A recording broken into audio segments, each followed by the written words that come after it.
Everyone, welcome to study extraordinary. आज हम ये the phrase and the clause chapter के बारे में पढ़ेंगे कि क्या फ्रेज होते हैं और क्या क्लॉज होते हैं। एक सेंटेंस में एक फ्रेज भी हो सकता है, एक क्लॉज भी हो सकता है। आज हम इसको क्लियर करेंगे क्योंकि ये बहुत जर्नल मिस्टेक होती है, समझ नहीं पाते हैं कि कौन सा ग्रुप ऑफ वर्ड फ्रेज है और कौन सा क्लॉज है। तो आज हम इसको बिल्कुल क्लियर करेंगे जिससे कि आपकी ये मिस्टेक ग्रामर में आगे नहीं हो। इन अंडरलाइन जो ग्रुप ऑफ वर्ड है इसको देखते हैं। फर्स्ट सेंटेंस में the sun sets in the west. In the west ये एक ग्रुप ऑफ वर्ड है, लेकिन इसमें सेंस आ रहा है इन द वेस्ट में, लेकिन कंप्लीट सेंस नहीं आ रहा। तो इसलिए ये जो है एक फ्रेज है, ये क्लॉज नहीं है, ये फ्रेज है। इसमें सेंस तो आता है लेकिन कंप्लीट सेंस नहीं आता, ना कोई इसका सब्जेक्ट होता है ना प्रेडिकेट होता है। नेक्स्ट सेंटेंस है I must start in a short time.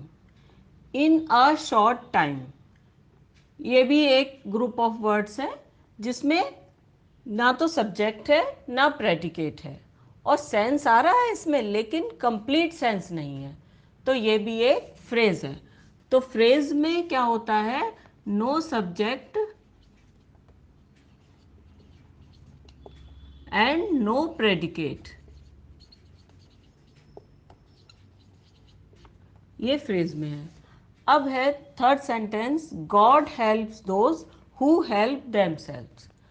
Who help themselves ये अपने आप में कंप्लीट सेंस दे रहा है ये ग्रुप ऑफ वर्ड्स, और इसमें सब्जेक्ट भी है और प्रेडिकेट भी है। हु सब्जेक्ट है, ये सब्जेक्ट है, और हेल्प देमसेल्व्स प्रेडिकेट है। नेक्स्ट सेंटेंस में है I know what she wants. What she wants ये भी कंप्लीट सेंस दे रहा है और इसमें शी सब्जेक्ट है और वॉन्ट्स प्रेडिकेट है। तो ये क्लियर हो गया कि फ्रेज में जो ग्रुप ऑफ वर्ड्स होता है वो फ्रेज वो होता है जिसमें no subject and no predicate और कंप्लीट सेंस भी नहीं होता, और क्लॉज में कंप्लीट सेंस होता है और सब्जेक्ट और प्रेडिकेट दोनों होते हैं। तो क्लॉज एक बड़े सेंटेंस का वो पार्ट है जिसमें सब्जेक्ट भी होता है और प्रेडिकेट भी होता है और ये कंप्लीट सेंस देता है। और एग्जाम्पल्स के थ्रू हम इसको क्लियर करेंगे। अब हम फ्रेज और क्लॉज को कुछ और एग्जाम्पल्स के थ्रू क्लियर करेंगे, समझेंगे। This is the house where he lived. अब वेयर ही लिव्ड जो है ये ग्रुप ऑफ वर्ड्स, ये फ्रेज है या क्लॉज है। अब हमें इसमें पहले देखना है कि इसमें इस सेंटेंस में जो हमारा मीनिंग है वो कंप्लीट है या इनकम्प्लीट है। वेयर ही लिव्ड, तो ये इसमें मीनिंग तो कंप्लीट आ रहा है। अब हम सब्जेक्ट और प्रेडिकेट इसमें ढूंढेंगे, तब हम पता कर पाएंगे कि ये फ्रेज है या क्लॉज है। तो इसमें सब्जेक्ट भी है, ही इसमें सब्जेक्ट है, और लिव्ड ये प्रेडिकेट है। तो ये क्या हो गया, हमारा क्लॉज हो गया। अब क्लॉज को हम सी से डिनोट करेंगे, ये हो गया हमारा क्लॉज। नेक्स्ट सेंटेंस है it was a scene of great beauty. इसमें अंडरलाइन वर्ड कौन से है, of great beauty.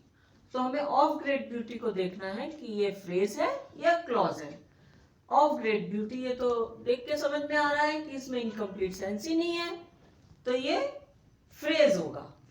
Phrase is denoted by P. He did it for my sake. इसमें अंडरलाइन वर्ड्स कौन से हैं, for my sec. For my सेक, तो इसमें कहाँ सब्जेक्ट है और कौन सा प्रेडिकेट है, क्या हम इसमें पता कर सकते हैं। फॉर सब्जेक्ट नहीं है, माई सेक ये कोई सब्जेक्ट या प्रेडिकेट नहीं है, तो इसको क्या हम बोलेंगे, ये है फ्रेज। ये क्लॉज नहीं है, ये फ्रेज है।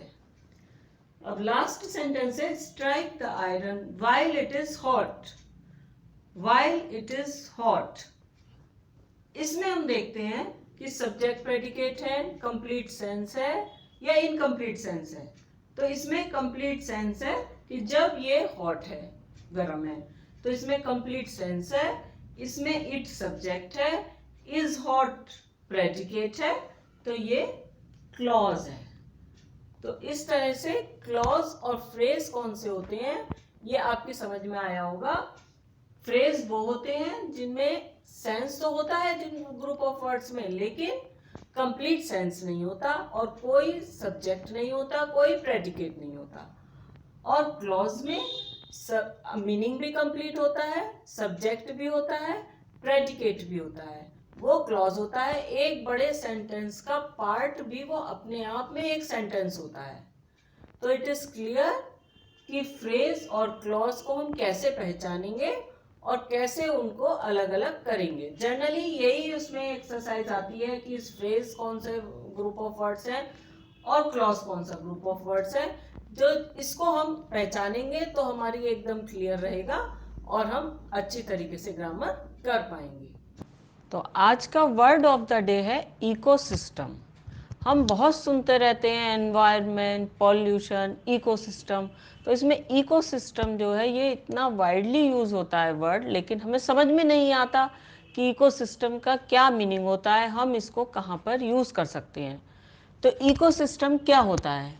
ये एक नाउन है और all the plants and animals of a particular area considered in terms of how they interact with their environment। मतलब ये है कि जो एक एरिया में जितने भी तरह के प्लांट्स हैं, एनिमल्स हैं और अणुजीव हैं, वो एक दूसरे के ऊपर निर्भर होते हैं और एक दूसरे के ऊपर जो उनकी निर्भरता होती है उसको मिलके वो उस क्षेत्र के पर्यावरण से समायोजन स्थापित करते हैं और एक स्वस्थ पर्यावरण का निर्माण करते हैं। तो ये इकोसिस्टम होता है। इसके सिमिलर वर्ड्स क्या होते हैं? बायोस्फीयर और बायोमी। और अपोजिट वर्ड है एंटीबायोमी।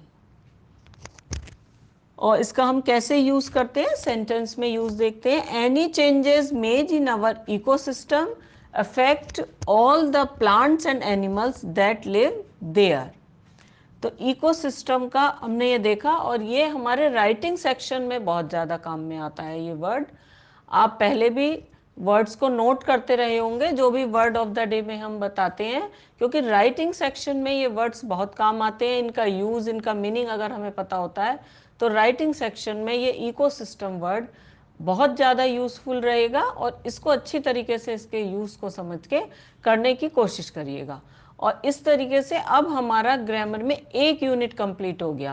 पहले हमने 10 सेंटेंस लिया, फिर डिफरेंट टाइप्स ऑफ सेंटेंसेस, फिर parts of sentence, subject and predicate, फिर हमने लिया the phrase and the clause. इस तरीके से ये यूनिट कंप्लीट हो गया ग्रामर का। अब next part of the speech हम अगले वीडियो में लेंगे। इस यूनिट के वीडियोस के लिए आप ऊपर के लिंक को चेक कर सकते हैं और पूरे इस यूनिट को फिर से रिवाइज कर सकते हैं उसको देखकर। अब हम नेक्स्ट पार्ट ऑफ स्पीच लेंगे और हमारे वीडियो को अगर आपको पसंद आया हो तो लाइक करिएगा, अपने फ्रेंड्स को शेयर करिएगा और सब्सक्राइब करिएगा। सी यू।